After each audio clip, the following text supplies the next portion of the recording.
सोयाबीनचे दर भविष्यात वाढतील का असे राहतील काय वाटतं? सोयाबीनचे दर वाढण्याची काही शक्यता दिसत नाही, कारण की एक तर सोयाबीनचा विक्रमी पेरा होता, विक्रमी उत्पादन झालं. त्यानंतर अमेरिकेकडून पण सोयाबीन आयात करण्याची चिन्ह दिसत आहे.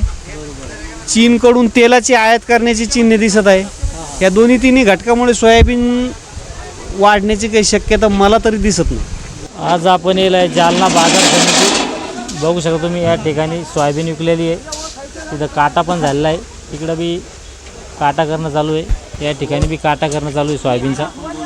आणि आजचे बाजारभाव जाहीर झाले. आपल्यासोबत आहे आडत दुकानदार, त्यांच्याकडून आपण संपूर्ण माहिती जाणून घेऊया की कमीत कमी सोयाबीनचे दर काय आहे, जास्तीत जास्त काय दर आहे, जे बियाण्यासाठी सोयाबीन आहे ती कोणत्या कोणत्या जातीची बियाण्यासाठी खरेदी होती व कमीत कमी काय दर लागतो बियाण्याच्या सीडसाठी जी खरेदी होती त्याला. आपल्यासोबत आहे आडत दुकानदार, त्यांच्याकडून जाणून घ्या. दादा पहिला आपण संपूर्ण परिचय द्या. माझं नाव संदीप श्रीकांतराव कचरे. आमचं मोंड्यामध्ये बालाजी ट्रेडिंग कंपनी आणि ओमकार ट्रेडर्स नावाचे आडत दुकान आहे. आणि आमच्या आडतमध्ये फार दूरदूरून शेतकरी सोयाबीन आणि इतर धान्यमाल विक्रीस आणतात. आपलं दुकान नंबर? आमचं दुकान नंबर E49 आहे. आणि सध्या सोयाबीनची आवक कशी बरं बाजार समितीत? सध्या सोयाबीनची आवक थोडी थंडावलेली आहे. आणि सध्या दर काय लागते कमीत कमी जास्त? सोयाबीन काय झालेलं आहे, ज्या लोकांनी दिवाळीच्या अगोदर सोंगणी करून शेतामध्ये गंजा मारल्या होत्या आणि त्या गंजा काही पावसाने म्हणा किंवा ओल्या सोयाबीन दाबल्यामुळं डागी झालेले आहे. आता ते खळे करायला लागले. आता ते डागी माल यायला लागला, तर तो डागी माल विकायला लागला कमीत कमी 3200 ते 3300पासनं 4000 रुपयापर्यंत. आणि जे चांगल्या प्रतीचं सोयाबीन आहे तर ते 4200 ते 4400 रुपयाच्या हिशोबाने विकायला लागलं, जे सालवण प्लांटला जातं ते. आणि जे बियाण्याचे व्हेरायटी आहे ग्रीन गोल्ड, विस्तारा, 335, तर ते बियाण्याचे वाढीव भाव भेटते. ग्रीन गोल्ड विकतात 4700 ते 4900 रुपये. हां. आणि 335 जी व्हेरायटी महामंडळची ती देखील 4600 ते 4900 रुपये विकते. हां, तिच्या गुणवत्तेनुसार. आणि त्याच्यानंतर एक विस्तारा म्हणून नवीन व्हेरायटी आहे, तर ती विकती 5500 ते 6000 रुपये. हां. सोयाबीनचे दर भविष्यात वाढतील का असे राहतील काय वाटतं? सोयाबीनचे दर वाढण्याची काही शक्यता दिसत नाही, कारण की एक तर सोयाबीनचा विक्रमी पेरा होता, विक्रमी उत्पादन झालं. त्यानंतर अमेरिकेकडून पण सोयाबीन आयात करण्याची चिन्ह दिसत आहे.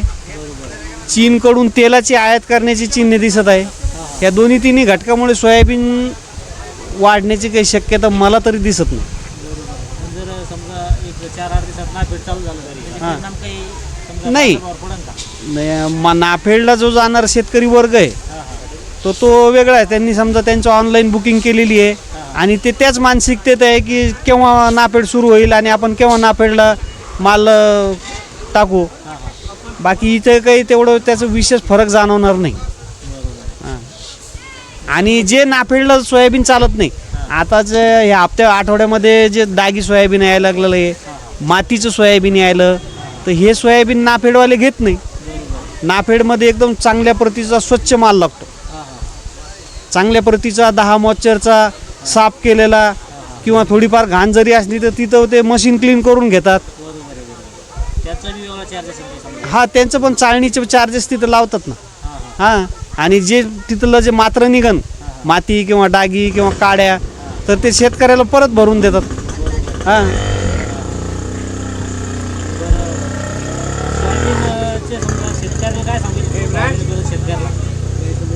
नाही, सोयाबीन तर विक्री करावं, कारण की शेतकऱ्यांनी आजूबाजूला बघायला पाहिजे होतं की बा मागच्या वर्षी आपल्याला किती सोयाबीन झालं होतं, यावर्षी किती झालं, आपल्या गावामध्ये मागच्या वर्षी किती सोयाबीन उत्पादन झालं आणि ह्या वर्षी किती झालं.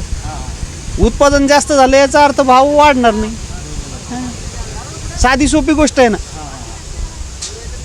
तरी बी शेतकऱ्याला अपेक्षा नाही, शेतकऱ्याला तर अपेक्षा आहे, कारण त्यांना काय दुसरे खताचे बियाण्याचे मशागतीचे खूप खर्च वाढलेले. त्या हिशोबाने 5000 रुपये देखील शेतकऱ्याला परवडत नाही बरं का. पण शेतकऱ्याची आता मजबुरी आहे. पण आपल्याला माल विक्री करण्याकरता बाजारभावाचा पण अंदाज घ्यावाच लागेल ना. बाजारभावानुसारच विक्री करावं लागेल. बरोबर. हां काय सल्ला देऊ इच्छित शेतकऱ्याला जाणार? नाही, शेतकऱ्यांनी सोयाबीन विकून टाकावं, हां मस्त रब्बीची पेरणी करावं, हरभरा पेरावं, ज्वारी पेरावं. ज्वारीचे पण चांगले दर आहे. हां ज्वारी वरमध्ये 4,000 रुपयापर्यंत आहे. हां राजमा एक पीक आहे रब्बी करता. राजम्याचे पण दर 7,000 ते 10,000 रुपये राहतात. बरोबर अशी नवीन नवीन पिकं घ्यावं शेतकऱ्यांनी. बरोबर आहे. कारण की दुसऱ्या पिकामध्ये शेतकऱ्याला काही उराम नाही खर्चाच्या मानानं.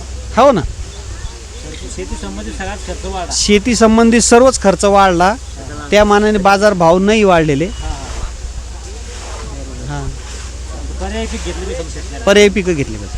चालतं. धन्यवाद. या ठिकाणी आज आपण जाणून घेतले सोयाबीनचे बाजारभाव कमीत कमी काय आहे, जास्तीत जास्त काय आहे, व तसंच शेतकऱ्यानं काय केलं पाहिजे हे आपले जे आडत दुकानदार आहे त्यांनी आपलं सांगितलेला चालतं. या व्हिडिओमध्ये थांबा. पण पुन्हा व्हिडिओ नाही, व्हिडिओमध्ये जय जवान जय किसान.